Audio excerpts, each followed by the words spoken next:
Hi everyone, welcome to a special edition of LimeLite News.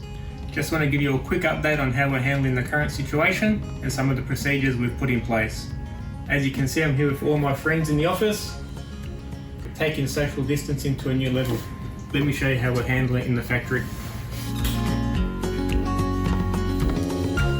All staff members have their own benches and tools, keeping away from each other where possible and keeping everyone safe.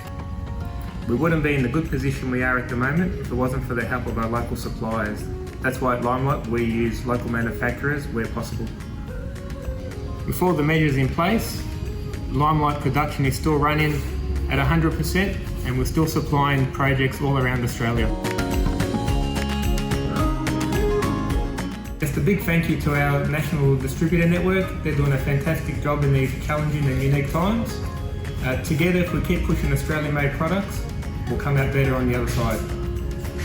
And also just want to say have a happy and safe Easter. Stay tuned for more exciting news coming up. And that's a wrap. I've got work to do.